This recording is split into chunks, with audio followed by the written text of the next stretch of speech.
Morning friends. ఇవాళ మీకు పాలక్ పన్నీర్ ఎలా చేసుకోవాలో ఇంట్లో నేను చెప్పబోతున్నాను.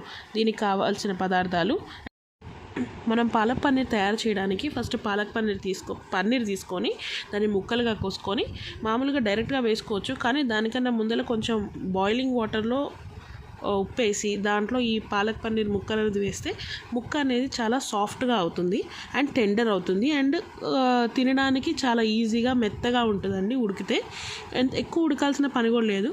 కొంచెం ఒక లైట్ బాయిల్ వచ్చినాక దాంట్లో వాటర్లో అది వేసేసేసి ఒక 10 నిమిషాలు పక్కన పెట్టేసి ఉప్పేస్తే సరిపోతుంది. దీనికి కావాల్సిన పదార్థాలు: పాలకూర, సన్నగా తరుక్కున్న పాలకూర అండి, ఫ్రెష్ పాలకూర. తర్వాత ఉల్లిపాయలు, పొడుగ్గా కోసుకున్న ఉల్లిపాయలు, టొమాటోస్ పొడుగ్గా కోసుకోవాలి, పచ్చిమిరపకాయలు, కొత్తిమీర, అల్లం ఎల్లిగడ్డ పేస్ట్, అల్లం చిన్నులపాయ పేస్ట్, ఉప్పు, కారం, పసుపు అండ్ జీలకర్ర.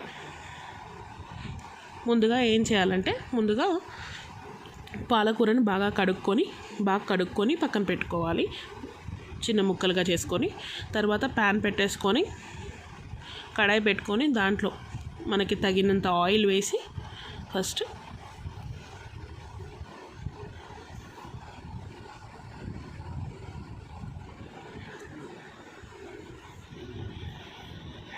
ఆయిల్ వేయాలి. ఈ ఆయిల్ బాగా కాగాలండి. కాగిన తర్వాత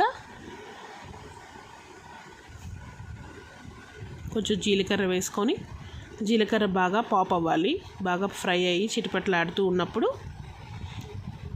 చిటపట్లాడేదాకా ఫ్రై చేసుకోవాలి. జీలకర్రని చేసుకున్నాక మనం తరుక్కున్న పచ్చిమిరపకాయలు ఏవైతే ఉన్నాయో దీంట్లో యాడ్ చేయాలి. అలాగే ఉల్లిపాయలు కూడా యాడ్ చేసేయాలి. ఇవి బాగా ఫ్రై కావాలండి, గోల్డెన్ ఎల్లో కలర్లో వచ్చేదాకా ఫ్రై కావాలి.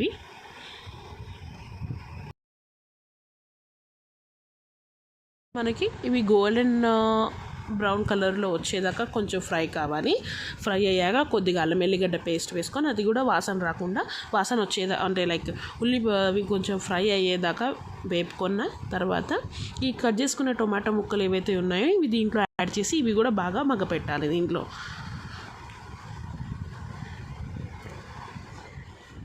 ఇవి త్వరగా మగ్గిపోవాలని అనుకుంటే ఒక్కొక్క నిమిషం దీన్ని ఫ్రై చేసి మూత పెట్టినా కూడా ఒక 2 నిమిషాలలో మగ్గిపోతాయి అన్నమాట. సో అలా దీన్ని చేసినాక దీని తర్వాత కడుక్కున్న కొత్తిమీరని, కరివేపాకు ఉంటే కరివేపాకు లేదా కొత్తిమీర కరివేపాకు ఉంటే 2 యాడ్ చేసుకోవాలి. దీంట్లో యాడ్ చేసుకొని తిప్పేసుకోవాలి ఒకసారి.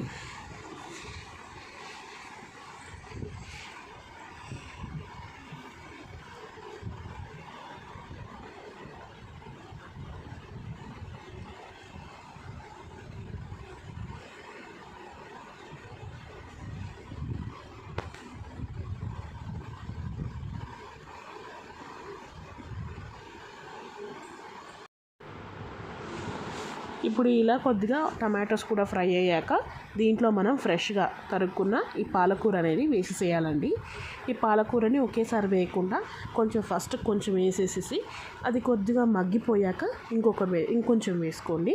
యాడ్ చేసుకునేటట్టయితే బాగుంటుందండి. ఎందుకంటే ఒకేసారి ఎక్కువ వేసుకున్నా కూడా ఫ్రై త్వరగా కాదు అండ్ ఎక్కువ లీవ్స్ ఉంటాయి కాబట్టి, అండ్ కొంచెం కూడా అవ్వదు ఎక్కువ ఉన్నా కూడా కర్రీ. కాబట్టి ఫస్ట్ ఒకసారి వేసుకొని మొత్తం తిప్పేసేసి కొంచెం మగ్గిపోయినాక ఇంకొద్దిగా వేసుకోండి. సో అంతలోకి నేను మిగతా పన్నీర్ ఒక 2 టైమ్స్ బాయిల్ చేసుకున్నానండి. అంటే ఫస్ట్ ఒక హాఫ్ పీస్ చేసుకున్నాను, నెక్స్ట్ టైం ఇంకొక హాఫ్ వేసానండి. అంతలోకి చూడండి, ఇట్లా ఆయిల్లో వాటర్లో బాయిల్ చేస్తే ఉప్పు వేసి ఎంత సాఫ్ట్గా టెక్స్చర్ అండ్ వైట్గా, చాలా టెక్స్చర్ వైట్గా సాఫ్ట్గా, ఎంత దూదిలాగా స్పాంజ్ లాగా అయిందండి. చూడండి, ఎమ్మటే స్పాంజ్ లాగా లోపలికి దిగిపోతుందండి కత్తి, అంత సాఫ్ట్గా అయింది. సో అలా మీరు కూడా ట్రై చేయండి. అండ్ ఇది కొంచెం మగ్గిపోయింది. మిగతా పాలకూర కూడా మొత్తం వేసానండి. సో చూసారా, ఇది ఉడుకుతూ ఉంటే నీళ్ళు ఎలా బయటకు వస్తున్నాయో, సో ఈ నీళ్ళంతా ఆవిరైపోవాలండి. అంటే నీళ్ళు అసలు ఉండకూడదు. మనకి నీళ్ళు ఉంటే అంత టేస్ట్ రాదండి కూర. నీళ్ళన్నీ మగ్గిపోవాలంటే అట్లనే నీళ్ళు తీసేయాలని కాదు, నీళ్ళు తీయకుండా అంతా మగ్గిపోయేదాకా దగ్గరికి వచ్చేదాకా ఫ్రై చేసుకుంటూ ఉండండి కర్రీని. ఇలా చూసారా, ఇలా దగ్గరికి అయిపోయినాక మీరు ఏం చేస్తారంటే దీన్ని కొంచెం ఒక 5-10 నిమిషాలు చల్లారనివ్వాలి. చల్లారినాక దీన్ని గ్రైండర్ జార్లోకి షిఫ్ట్ చేసుకోవాలి. దీన్ని పేస్ట్ లాగా చేసుకోవాలన్నమాట. పేస్ట్ కూడా మరీ డార్క్గా అంటే లైక్ మెత్తగా చేసుకోకూడదండి. కొంచెం హరాబరా లైక్ కొంచెం గ్రాన్యూల్స్ లాగా చేసుకోండి. మరీ సాఫ్ట్గా కూడా అవసరం ఉండదు చేసుకోవడము.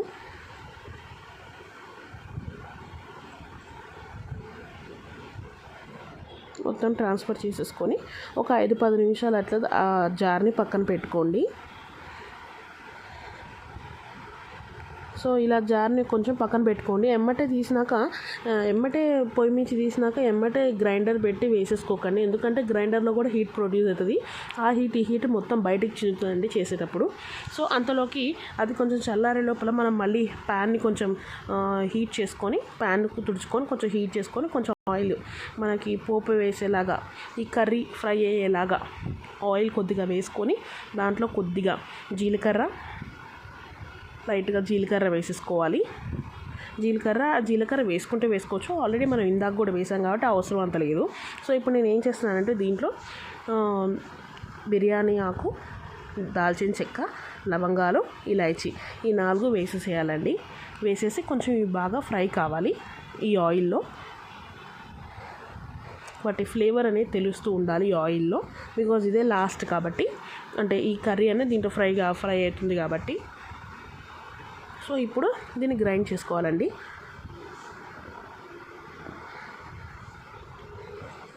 ఎక్కువసేపు గ్రైండ్ కూడా చేసుకోవద్దు. సో మరీ సాఫ్ట్ కూడా చేసుకోవాల్సిన పని జస్ట్ ఒక్కసారి తిప్పితే సరిపోదు. ఆల్రెడీ మగ్గిపోయినాయి కాబట్టి ఎమ్మటే అయిపోతుంది.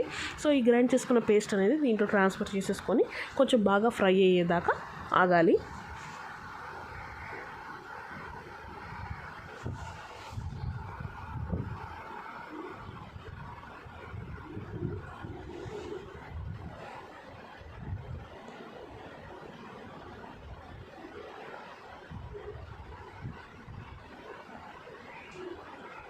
సో ఇలా కొద్దిగా దగ్గరకు పడినాక మనం వేసుకున్న మిక్చర్ అంతా ఇలా కొద్దిగా దగ్గరికి వచ్చాక దీంట్లో కొంచెం టేస్ట్ కోసం పెరుగు అనేది యాడ్ చేసుకోవాలండి. పెరుగు కొద్దిగా యాడ్ చేసుకోవాలి. ఏం లేదండి, పెరుగు ఎందుకు యాడ్ చేసుకుంటాం అంటే కొంచెం దాని పులుపు టెక్స్చర్ అండ్ సాఫ్ట్నెస్ కోసం అండి పెరుగు కొద్దిగా యాడ్ చేసుకోవాలి. యాడ్ చేసుకొని మంచిగా తిప్పుకోవాలి, కలుపుకోవాలి దీంట్లో.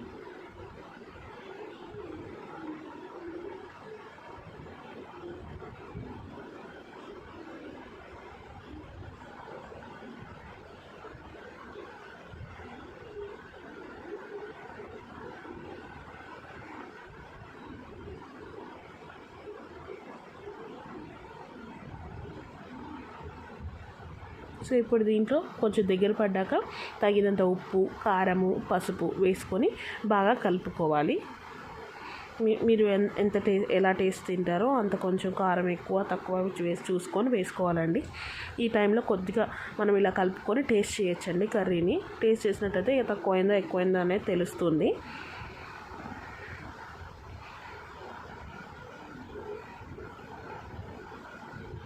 బాగా కలుపుకోవాలి.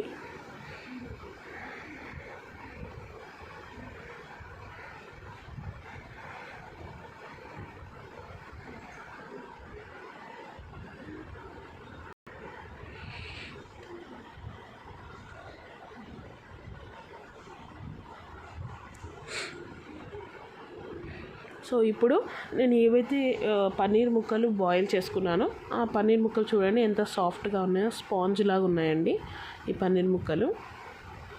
బాయిల్ అయితే టెక్స్చర్ అలా ఉంటుంది. చూడండి ఎంత సాఫ్ట్గా స్పాంజీ లాగా ఉన్నాయి. మీరు కూడా ఒకసారి ట్రై చేయండి ఇలా తప్పకుండా. ఎలా ఉంటుందో నాకు కామెంట్ సెక్షన్లో షేర్ చేయండి ఈసారి.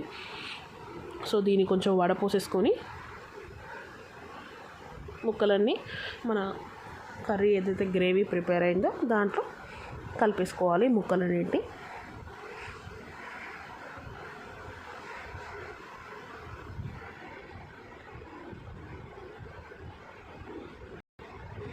సో మంచిగా తిప్పుకోవాలి కర్రీ మొత్తం పన్నీర్కి పట్టేలాగా.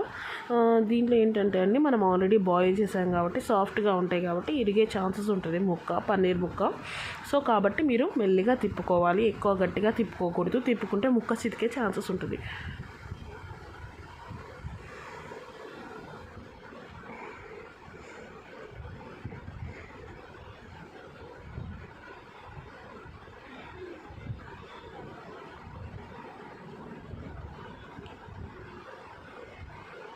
ఆ తర్వాత నేను ఏం చేస్తున్నానంటే ఈ గ్రైండర్ జార్లో కొద్దిగా అంటుకొని ఉంది, దీన్ని వేస్ట్ చేయడం ఎందుకు, ఎట్లాగో కొద్దిగా నీళ్ళు పోసుకోవాలి దీంట్లో. కాబట్టి ఆ గ్రైండర్ జార్లో కొద్దిగా వాటర్ వేసేసుకొని దాన్ని కడుక్కొని లైట్గా దాన్ని క్లీన్ చేసేసి ఆ వాటర్ అన్నీ దీంట్లో వేసేసాను. వాటర్ వేసేస్తే ఏమవుతుందంటే వాటర్ కొద్దిగా వేయాలి ఈ టైంలో, ఎందుకంటే మన గ్రేవీ అనేది చాలా చిక్కగా ఉంది కాబట్టి కొంచెం వాటర్ వేస్తే గ్రేవీలో ఉన్న టేస్ట్ అంతా పన్నీర్ ముక్కలోకి పట్టుకుంటుంది అనమాట, వేడికి అబ్జార్బ్ చేసుకుంటుంది పన్నీర్ ముక్క. సో పన్నీర్ అనేది సాఫ్ట్గా, టెండర్గా అండ్ మన టేస్టీగా తెలుస్తూ ఉంటుంది. పాలక్ టేస్ట్ అనేది పన్నీర్లోకి వెళ్తూ ఇన్ఫ్యూజ్ అయిపోతుంది అనమాట.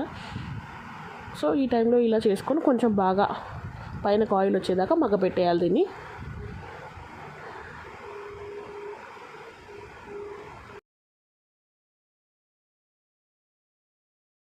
సో ఇలా చూసారా దగ్గర పడిపోయింది.